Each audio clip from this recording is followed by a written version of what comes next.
Bismillahirrahmanirrahim. Assalamualaikum warahmatullahi wabarakatuh.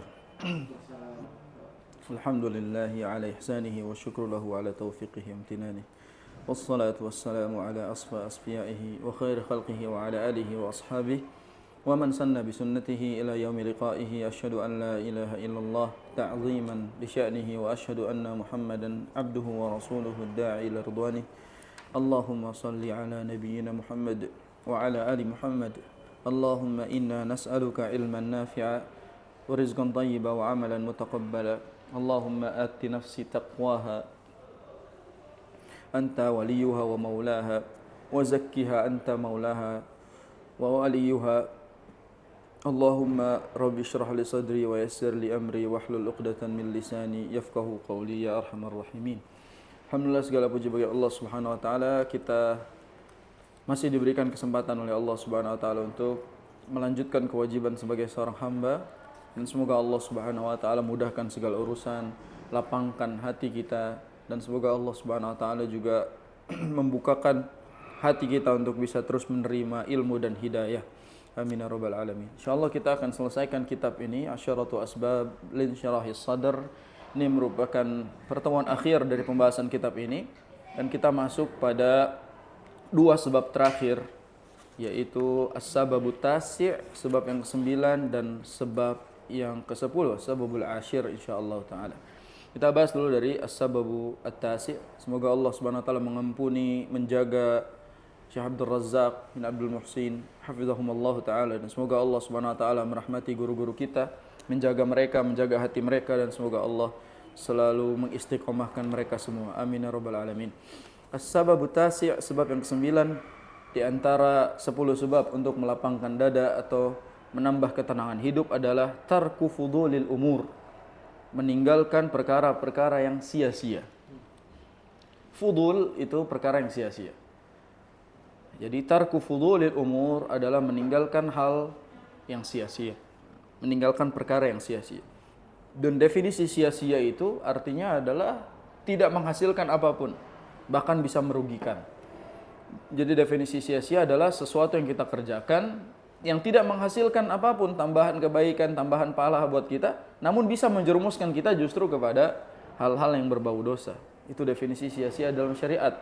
Jadi kalau ada nasihat tinggalkan hal yang sia-sia, maksudnya adalah tinggalkan hal-hal yang tidak berarti, tidak memberikan pahala, tidak memberikan keuntungan buat kita. Jadi hidup ini harus mencari keuntungan, dan keuntungan yang dicari adalah dari sisi keridhaan Allah Subhanahu wa taala.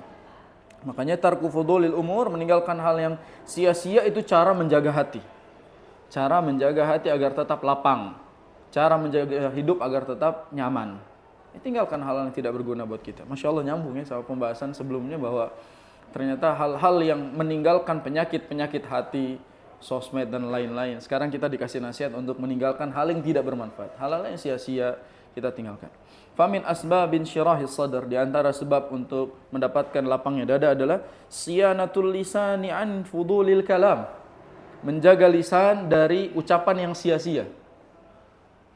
Wasiyanatul udhuni an fudulil istima', menjaga telinga dari mendengar yang sia-sia. Wasiyanatul ain an fudulin nazar, dan menjaga menjaga mata dari pandangan yang sia-sia. Subhanallah, berarti mulai dari lisan kita hindari, kita tinggalkan hal-hal yang sia-sia, ucapan yang sia-sia. Makanya Nabi SAW bersabda apa? Man kana yu'minu billahi wal yawmil akhir falyaqul khairan aw liyasmut. Barang siapa yang beriman kepada Allah Subhanahu wa taala dan hari akhir, maka hendaknya dia berucap yang baik atau diam. Jadi rumusnya, kalau yang pengen diucapkan baik, ucapkan. Kalau tidak, maka diam. Berarti hukum asal adalah diam, kecuali ada hal yang baik yang akan diucapkan. Ini bentuk meninggalkan kesia-siaan. Daripada kita terucap hal-hal yang bernilai sia-sia atau hal-hal yang dosa, maka lebih baik kita menjaganya. Lebih baik kita berusaha menjaganya. Terus berikutnya, wasiyanatul udhuni an fudulil istima', yaitu menjaga telinga dari hal-hal yang sia-sia, pendengaran yang sia-sia. Ini nggak berbicara tentang hukum haram, hukum lain-lain, tapi ini berbicara apa-apa yang sia-sia buat kita, tidak menghasilkan pahala, maka tinggalkan. Berarti cari mendengar yang mendatangkan pahala. Ini nggak ngomong soal dosa, berarti ngomongin soal sia-sia. Ya, kalau dosa udah jelas kita harus meninggalkannya. Wasiyanatul ain an fudulin nazar, Kita menjaga mata kita dari pandangan yang sia-sia. Ini pandangan yang sia-sia itu contohnya apa? Padahal kita pikir bahwa pandangan itu bisa bernilai pahala atau bernilai dosa kan gitu. Sekarang pandangan yang bernilai sia-sia itu apa? Bisa jadi menonton perkara yang mubah, namun itu menjadi hal yang sia-sia buat kita. Kan belum lama lagi ramai juga tentang, Ustadz, apa hukum yang menonton bioskop tuh? Kenapa? Apakah bioskop ada nas yang mengharamkannya, Ustadz? Dijabarkan sama Ustadznya, kalau begini ada kemaksiatan, ada ikhtilat, ada kesempatan untuk melakukan maksiat, ada tempat yang mudah untuk akhirat terjadi dosa, maka lebih baik meninggalkannya. Berarti kan apa-apa yang mendatangkan ketidakmanfaatan atau kesia-siaan, maka lebih baik kita tinggalkan. Walaupun itu boleh. Walaupun itu boleh. Jadi artinya, misalnya contoh menonton hal-hal yang mubah, boleh, tapi kan ini tidak manfaat gitu. Kayak misalnya, antum kalau tanya orang yang sangat tinggi keinginannya untuk ilmu dan iman, kalau ditanya apa hukumnya nonton bola di stadion tuh, masukkan al-fudul di sini. Hal yang sia-sia gitu. Kenapa harus ke sana? Misalnya nonton di rumah juga bisa, atau ngelihat nanti menang kalahnya juga bisa kan gitu ya. Ini kan fudul berarti kan gitu. Sia-sia, orang ujungnya juga kita tahu. Nonton di TV lebih jelas misalnya gitu. Ini kan fudulin nazar. Ini berarti kesia-siaan pandangan. Makanya Allah bilang misalnya inna sam'a wal basara wal fuada kullu ulaika kana anhu mas'ula tuh. Mata kita, pendengaran kita, hati kita itu nanti ditanya gitu. Ini kita kasih, Allah titipkan, ini dipakai apa? Jangan-jangan isinya sia-sia semua, apalagi kita dosa semua yang kita lakukan.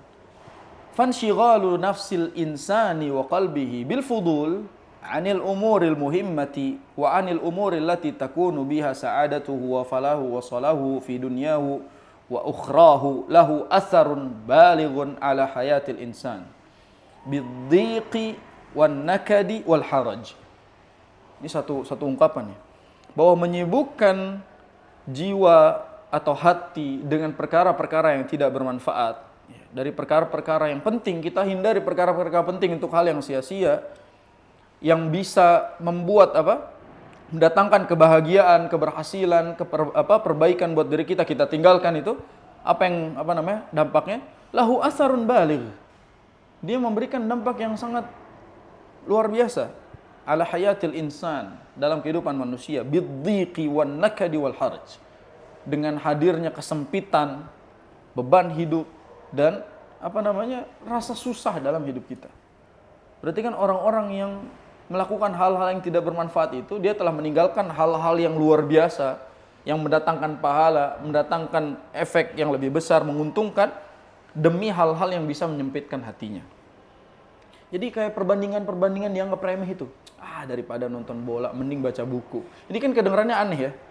Jadi kedengaran kayak, ya beda dong waktunya, ini nonton bola, ini nonton buku. Itu terdengarannya begitu, tapi orang yang tahu esensi baca kitab itu lebih utama daripada nonton bola, kan beda gitu. Mungkin kita berpikir, ya ada waktunya lah. Nonton bola, baca kitab, misalnya gitu. Tapi orang yang tahu esensinya kan akan memilih. Dan biasanya orang yang tersinggung adalah orang yang tidak bisa menerima itu sebagai fakta bahwa ini lebih bermanfaat daripada itu gitu. Makanya kenapa Nabi SAW bersabda, ini hadis dari Arba'in juga nih, min husni islamil mar'i tarkuhu ma la ya'ni. Di antara tanda baiknya keislaman seseorang adalah saat dia meninggalkan hal-hal yang tidak bermanfaat baginya.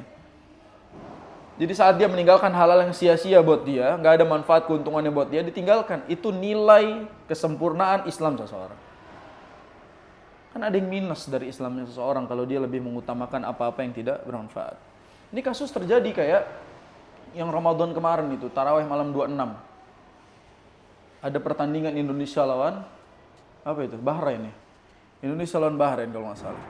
Pertandingan itu di malam 26. Mulainya 8:30 lagi tuh bola. Itu tahu jam apa itu? Jam lagi tarawih. Jam orang lagi tarawih, jam ba'da tarawih itu harusnya tilawah, jam harusnya kegiatan-kegiatan yang bisa bermanfaat. Sampai orang mengorbankan hal-hal yang ini jauh lebih utama untuk hal-hal yang fudulul umur. Perkara yang sia-sia. Makanya imam-imam tuh dibisikin, Ustaz, pendekin bacaannya, ada bola. Ustaz, baca jangan panjang-panjang, Ustaz, ini Indonesia lain. Subhanallah. Untuk menang gitu waktu itu. Kalau misalnya kalah, Ustaz ini ngamuk gitu. Udah disuruh pendek, kalah pula Indonesia gitu. Coba untuk hal-hal seperti ini tuh orang sampai mengorbankan perkara-perkara yang subhanallah. Tarawihnya dia rela korbankan hanya untuk halal fudurul umur kayak gini. Hal yang sia-sia. Ustaz kan ada waktunya, taraweh main bola. Ya tarawehnya selesaiin dulu, baru nonton kan gitu. Ini yang kadang kita anggap remeh, padahal itu membuat dada kita sempit, seolah-olah itu boleh, padahal itu nggak boleh. Ini yang harus kita pahami. Berikutnya, beliau bilang kayak ini, bal inna fudula sam'i wal basari wal kalam, kesia-siaan pendengaran, pandangan dan ucapan kita itu sababun lijalbil humumi wal humum, adalah sebab kita meraih kegundahan, kegalauan.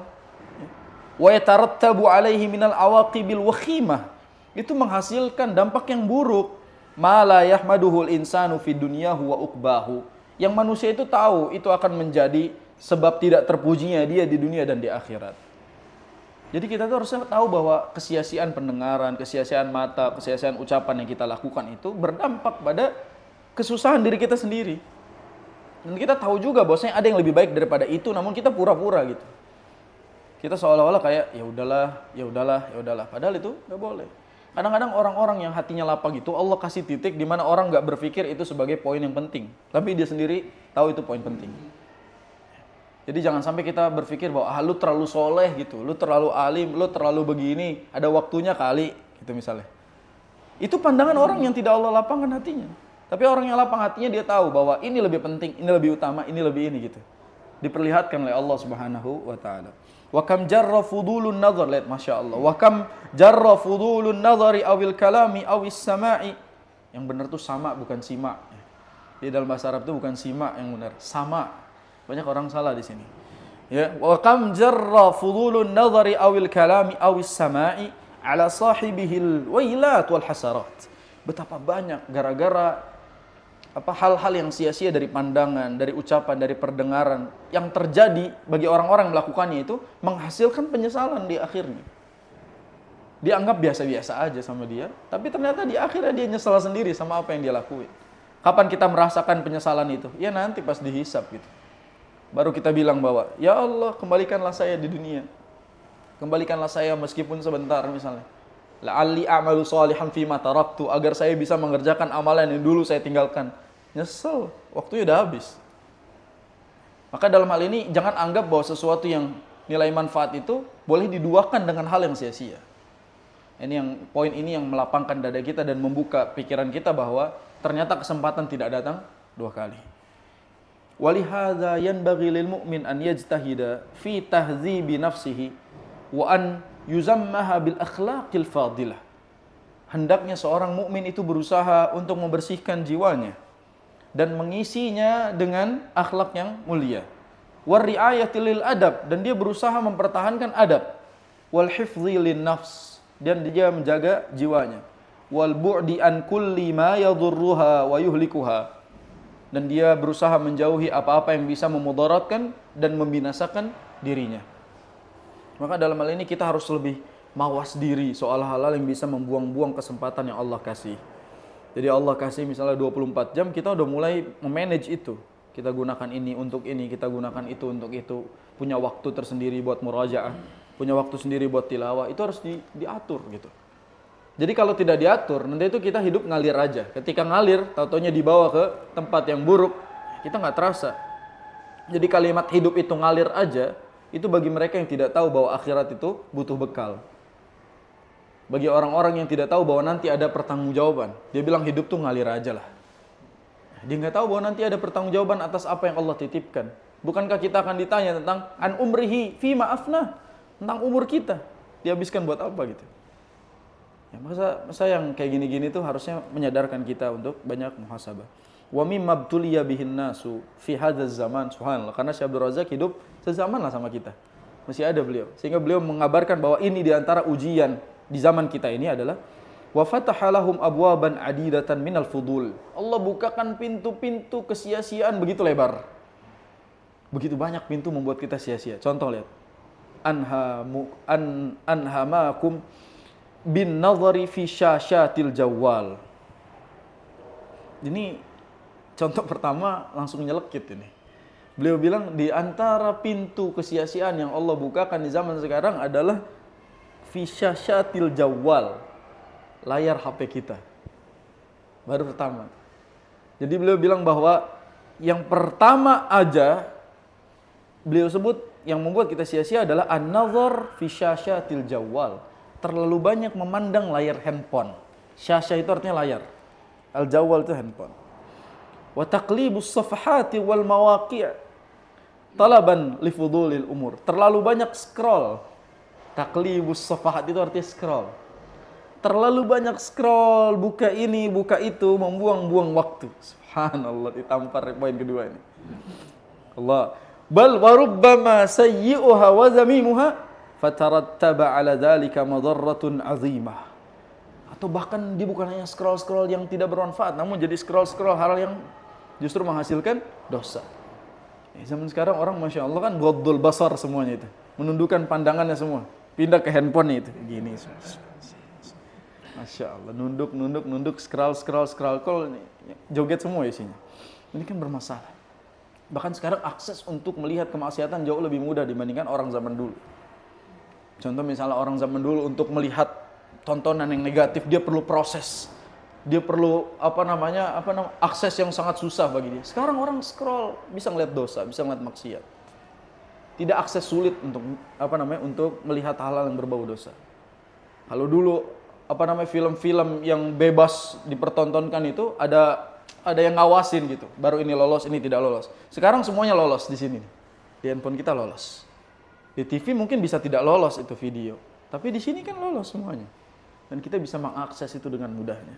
Berarti kan ini bukan hanya pintu kesia-siaan, namun pintu dosa.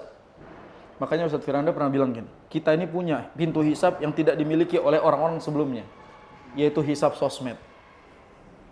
Kalau para sahabat, para tabi'in, para salaf itu tidak dihisab dari jalur sosmed, kita dihisab dari jalur sosmed.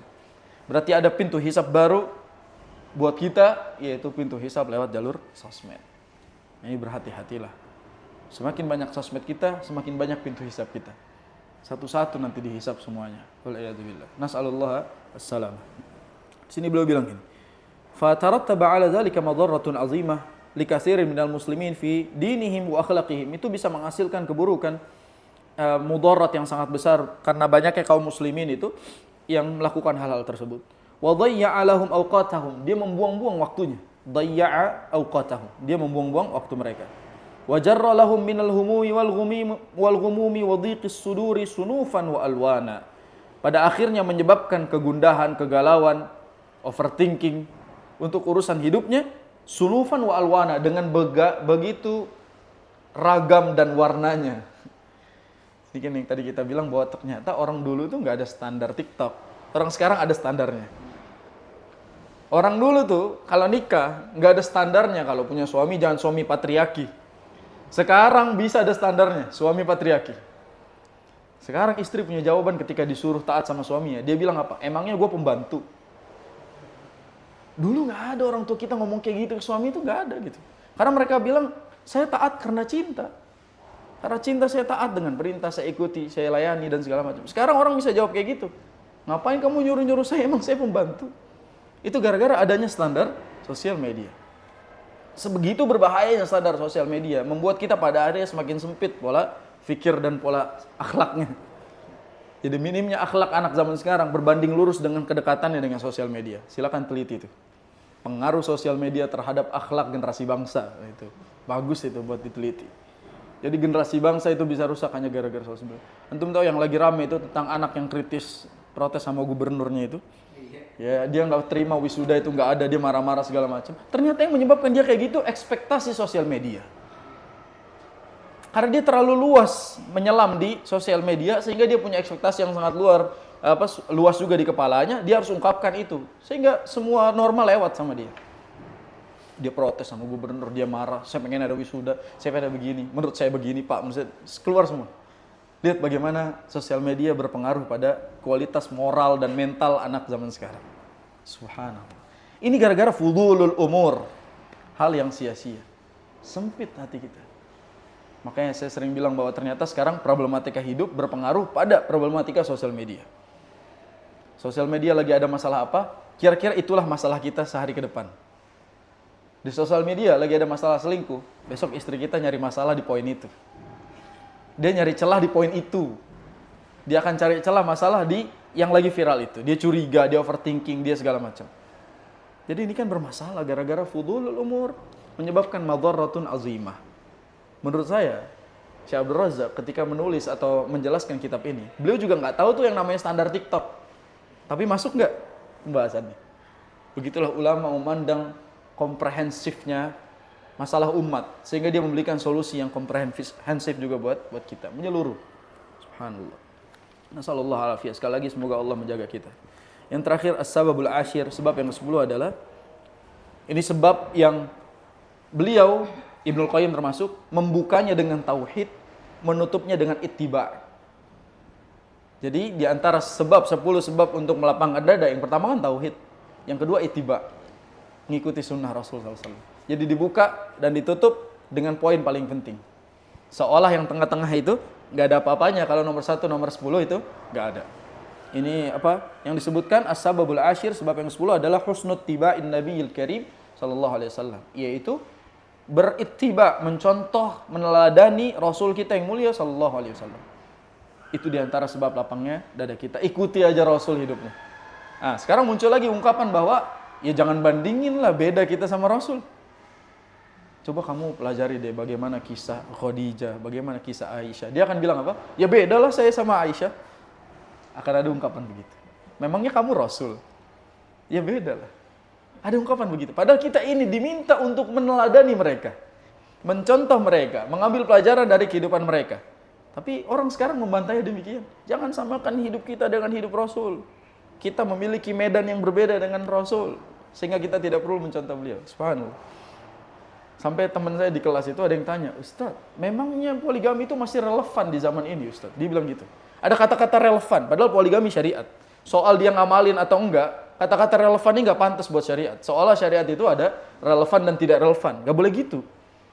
Soal syariat itu relevan dari awal disyariatkan sampai hari kiamat. Cocok nggak cocok urusan antum. Tapi jangan bilang ini relevan atau tidak relevan. Ini akan membuat kita akhirnya berpikir secara kritis dan merusak akidah kita, gitu. Jadi mencontoh Nabi SAW itu poin penting untuk melapangkan dada kita. Kata beliau apa? Fattiba'u sunnatin Nabi SAW. Waluzumu nahjihil qawim. Wal iqtida'u bihadihi min a'zami asbabin syirahis sadr. Kata beliau mengikuti sunnah Nabi SAW. Terus beristiqamah di atas tuntunan beliau yang lurus. Dan meneladani petunjuk beliau itu merupakan sebab yang agung untuk melapangkan dada. Ini beliau ngomong min a'zam itu 2 kali. Yang pertama tauhid min a'zam juga. Yang kedua sekarang ittiba min a'zam juga. Berarti kan ini 2 perkara agung untuk melapangkan dada kita. Bal huwa jima'u hadzal babi kullih. Bahkan ini adalah rangkuman dari semua sebab yang kita sebutkan. Ini poin inti yang kita sebutkan. Wa dzalika li'annahu tisa'un bi asrahin nasi sadra sallallahu alaihi wasallam. Wa atiyabihim khuluqa wa ajmalihim sirah wa azkahum sarirah. Ini luar biasa perkataannya. Beliau bilang bahwa kenapa kok bisa ini menjadi pusat intinya? Karena kita sedang mencontoh orang yang paling lapang dadanya. Sallallahu alaihi wasallam. Berarti kan figurnya jelas ya. Kita pengen lapang dada, ada figurnya nih yang sudah Allah lapangkan dadanya. Tinggal contoh aja. Dan beliau ini atiyabihim khuluqa, beliau paling bagus akhlaknya. Wa ajmalhim sirah, dan perjalanan hidupnya itu yang paling bagus. Wa azkahum sarirah, dan beliau ini memiliki jiwa yang sangat bersih. Sehingga tinggal contoh saja Rasulullah sallallahu alaihi wasallam. Faqad qala Allah Subhanahu wa taala alam nashrah laka sadrak. Kan jelas ayat Al-Insyirah ini buat siapa gitu. Surat Al-Insyirah ini khusus buat Nabi sallallahu alaihi wasallam. Hadiah khusus dari Allah Subhanahu wa taala buat Nabi sallallahu alaihi wasallam. Alam nashrah laka sadrak, bukankah kami telah melapangkan dadamu wahai Muhammad, wa wada'na anka wizrak, dan kami telah angkat bebanmu, alladzi anqadha dhahrak, yang telah memberatkan punggungmu. Berarti kan ini Allah telah menjamin lapangnya dada beliau dan Allah telah menjamin hidup beliau. Tinggal kita contoh saja. Ini kalau bahasa simpel gini, ada satu manusia, dia sudah tahu surga neraka dan dia sudah dijamin masuk surga. Kita pengen masuk surga nih, ngikutin siapa? Ya ini orang, siapa lagi gitu loh. Siapa lagi yang harus kita teladani? Ini sudah dijamin. Sekarang kita lagi ngomongin insyirahus sadr. Ini orang sudah Allah lapangkan dadanya. Berarti tinggal contoh beliau, gimana bisa hidup seperti beliau sallallahu alaihi wasallam. Wa syarhullahi ta'ala liqalbin Nabi SAW. Huwa bittisa'ihi wa jam'ihi lil fadaili kulliha wal kamalati wal adabi bi anwa'iha. Bagaimana Allah melapangkan hati Nabi SAW? Disebutkan di sini. Ittisa'uhu, Allah lapangkan hatinya. dan Allah kumpulkan di dalamnya keutamaan-keutamaan, dan Allah sempurnakan adabnya. Jadi cara Allah melapangkan dada Nabi adalah Allah lapangkan hatinya, lalu Allah Subhanahu wa taala masuki dengan kemuliaan-kemuliaan, lalu Allah buat akhlak dan adabnya itu mulia. Kita contoh Nabi sallallahu alaihi wasallam karena udah Allah sempurnakan, udah Allah jamin. Walidzalika kullama kana al-'abdu aktsar ittiba'an li Rasulillah sallallahu alaihi wasallam wa iqtida'an bi hadihil karim, kana dzalika ahdha lil 'abdi bi syarhis sadri wa rahatil bali wa tuma'ninatil qalbi. Kata beliau, semakin setiap seorang hamba itu selalu makin banyak mentaati, mencontoh Nabi sallallahu alaihi wasallam, maka dia juga semakin dekat untuk mendapatkan lapang dada. Dan dia akan mendapatkan ketenangan jiwa, lalu ketenangan hatinya. Jadi semakin kita dekat dengan sunnah, itu semakin lapang dada kita. Itu rumus. Kalau nomor satu kita sebut, semakin kita dekat dengan Allah, bertauhid kepada Allah, maka semakin lapang dada kita. Sekarang kita ganti itu juga, kita tambahkan lagi bahwa semakin kita mencontoh sunnah Rasul, semakin tenang hidup kita. Semakin aman hidup kita. Qala Ibnul Qayyim rahimahullah, Imam Ibnul Qayyim mengatakan, ini dalam kitab Zadul Ma'ad ini, wal maqsudu anna Rasulullah sallallahu alaihi wasallam kana akmalal khalqi fi kulli sifatin yahsulu biha insyirahu sadr. Nabi sallallahu alaihi wasallam itu akmalal khalq, makhluk yang paling sempurna dari segala sisi sifat. Mau belajar sabar, Nabi paling sabar. Mau belajar ikhlas, Nabi paling ikhlas. Mau belajar pemaaf, Nabi paling pemaaf. Semua aspek sifat yang mulia ada di Nabi, jadi paling sempurna. Itulah sebabnya kenapa Nabi digelari dengan laqad kana lakum fi rasulillahi uswatun hasanah. Sungguh telah ada pada diri Rasul kalian, yaitu uswatun hasanah, teladan yang baik. Allah puji juga di surat Al-Qalam itu, wa innaka la'ala khuluqin azim. Sungguh engkau Muhammad memiliki budi pekerti yang luhur, akhlak yang agung. Perhatikan, ini sudah dipuji langsung oleh Allah Subhanahu wa taala, tinggal kita mencontohnya. Jadi beliau ini memiliki sifat yang sempurna dari segala aspek. Wattisaul qalb, hatinya itu lapang. Wa qurratul ain, penyejuk mata. Wa hayatur ruh, menghidupkan ruh kita. Fa huwa akmalul khalqi fi hadzal syarhi wal hayah wa qurratil ain ma'a ma khussa bihi minasyarhil hissi. Nabi itu memiliki kesempurnaan dari segala sisi. Semuanya Nabi punya di dalam kehidupan ini. Walaupun secara makna insyirahus sadr itu maknanya secara batin, kita sebutkan pertemuan lalu bahwa insyirahus sadr Nabi itu ada yang konkret dan abstrak. Jadi yang abstrak itu ya kualitas akhlak Nabi dan hati Nabi itu secara abstrak.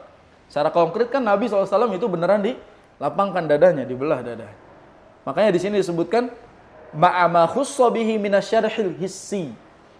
Dengan bersamaan juga Nabi SAW itu memang dadanya dibelah oleh Allah, dilapangkan oleh Allah Subhanahu wa taala secara hissi. Apa hissi? Konkret. Jadi arti dari hissi adalah konkret.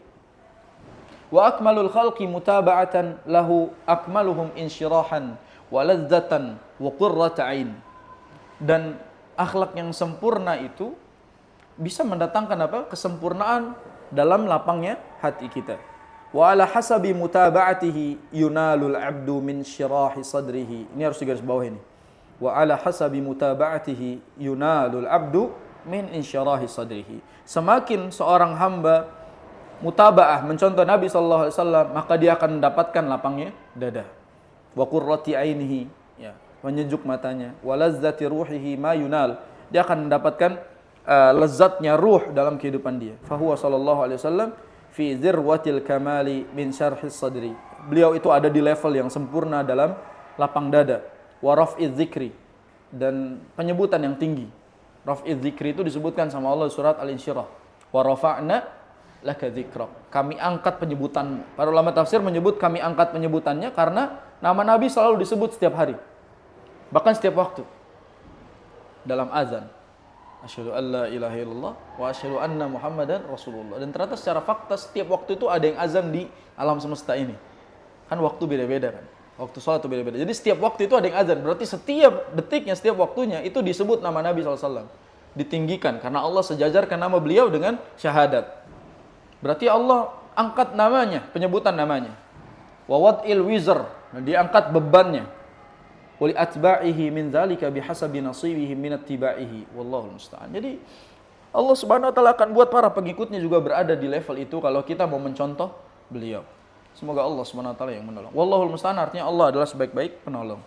Wa hakadha li atba'ihi nasibun min hifdzillahi lahum wa ismatihi iyyahum wa difa'ihi anhum wa i'zazihi lahum wa nasrihi lahum bihasabi nasibihim minal mutaba'ati famustaqillun wa mustakthir. Kata beliau gini, jadi si hamba ini juga berhak mendapatkan penjagaan Allah, berhak mendapatkan perlindungan, berhak mendapatkan kemudahan pertolongan berdasarkan berbanding lurus dengan mutabaah dia, berbanding lurus dengan keistiqomahannya dengan sunnah. Jadi semakin kita berada di jalan sunnah, semakin kita berhak mendapatkan lapangnya hidup dari Allah Subhanahu wa taala. Jadi mustaqil mustakthir itu banyak sedikitnya bergantung pada ittiba kita kepada Rasulullah SAW. Faman wajada khairan falyahmadillah. Kalau kita dapat kebaikan maka alhamdulillah, bersyukur kepada Allah Subhanahu wa taala. Wa man wajada ghaira dzalik fala yalumanna illa nafsah. Dan barang siapa yang mendapatkan selain itu, maka jangan salahkan siapapun kecuali dirinya sendiri. Fala yalumanna illa nafsah. Jangan salahkan siapapun kecuali dirinya sendiri. Dan beliau tutup dengan doa. Beliau tutup dengan doa ini. Allahumma syrah sudurana. Ya Allah, lapangkanlah dada kami. Wa yassir umurana. Mudahkanlah urusan kami. Allahumma zayyinna bizinatil iman. Ya Allah, perindahlah kami dengan keindahan iman. Waj'alna hudatan muhtadin. Dan berikanlah kami hidayah, berada di jalan yang benar.